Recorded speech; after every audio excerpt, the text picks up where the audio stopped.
Абдибайт ұлы. Қырғызстандық жауынгер мен бразилиялық файтердің арасындағы текетірес. Бұлай қасқа енді сарапшылық жасайтын Елдар Құдайбергенов барымыз жанымызға қайта келді.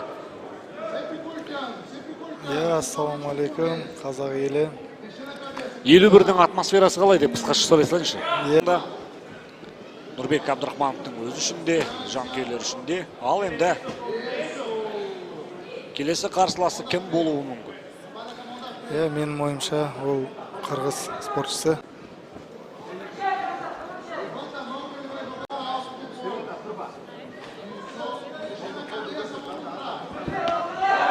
Екі жауынгер асықпайды. Бір-бірін зерттеп қарап отыр, асықпай. Ол да дұрыс негізі.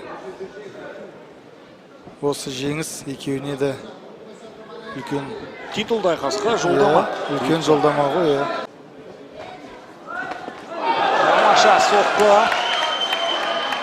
Оң қолмен шегіне барып жұмсаған жұдырға Силваны бір селк еткізді. Одан қаттырақ ұрса теңселдер, тіпті олса нокаутқа да жіберер. Жекпе-жек енді нағыз бір қиян кескі ұрыс болды. Бой вечера деген номинацияға енді үміткер деп ойлаймын. Қарсыласы Кадиевта шындығында жанкешті екен. Мықты спортшы, Алашбайдың чемпионы. Қазір Алашбай өте жақсы дамып келе жатыр. Біздің Қазақстан ММА-дің енді пионері ғой, ең бірінші лигасы, промоушені өзіміз. Басырман құлда сол жақты жекпе-жегін алғашқы тұсаукесері сол жақта өткен екен. Тамаша қазір Силва соққы өткізді. Ал Басырман құл алдыңғы аяғын соғып сатты деп ойлаймын. Ауыр соққылар өткізіп отыр. Фаниль Рафикқа қарсы өзінде сол лоу-кикті қолданған. Шындығында қазір Басырман күресуге асықпайды. Әрине, қайтет күрес стойкада әдемі. Батыл қимылдауға көшті Силва. Бірақ Басырман құл барлығын жұта қадағалап тұр. Қауіпті. Басырман құлдың соққысы дәл тиді. Осы қарқынды түсірмей, біраз кішкене қауіпті болды. Шындығында сәл 1 секундқа көз жазып қалсаң, Элвис Силва тосын сыйын дайындап тұратын түсінеді. Басырман құлды. Дәл осылай. Әдемі. Қауіпті соққы.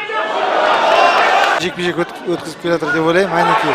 Осы ішкі лоу-кик айқастың тағдырын шешеме деген бір ой бар.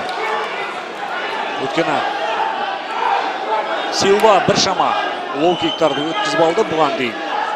Тесінше аяғын сенімді басып жатқан жоқ қазір.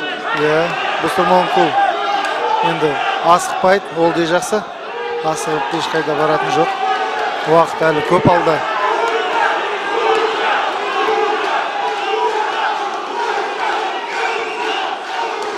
Силва осы бір қарыштай екі бірдей соққысы. Басырман құлдың енді қорғанысы орнында. Өте жақсы.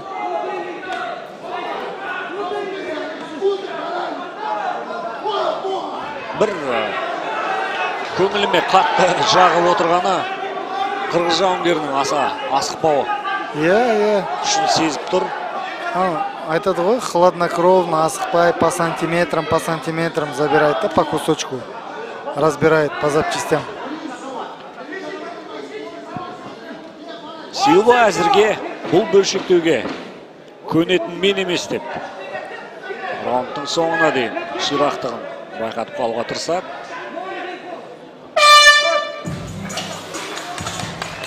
Жақсы. Тура осы бағытта жылжи берсе, осы жекпе-жектің жеңімпазы аталады деп ойлаймын. Силва Батыл қимылдауға көшті. Әсіресе сол қолымен. Әдемі соққылар өтіп жатыр, ауыр. Мұсырманқұлдың жауабы дайын. Әсіресе лоу-кик. Мұсырманқұл әзірге бәріне дайын. Тұрып шайқасуға қолмен, аяқпен күрес болса да.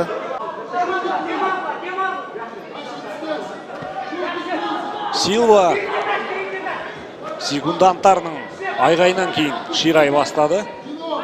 Мұсырманқұлға қазір кішкене серийні қосса, жалғыз соққыдан жері жатыр. Кішкене серийні жұмыс істесе, 2-3 удардан сол кезде бойды.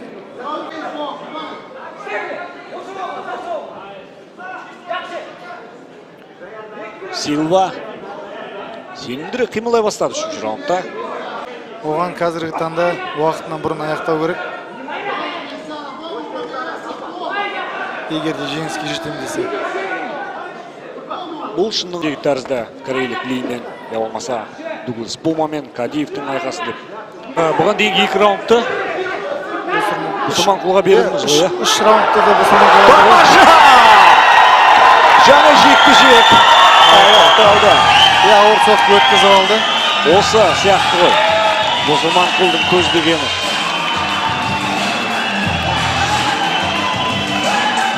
Тамаша жекпе-жек. Жеңісімен құттықтаймыз.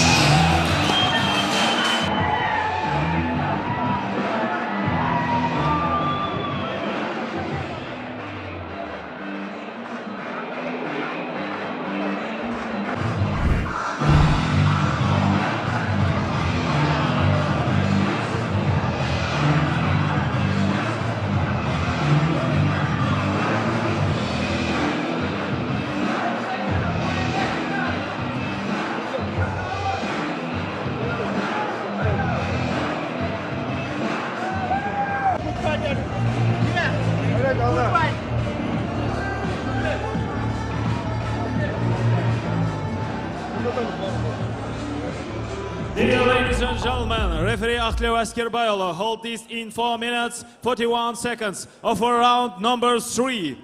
Winner by knockout, fighter of the red corner, Musurmanqul Alay Abdiaidulov.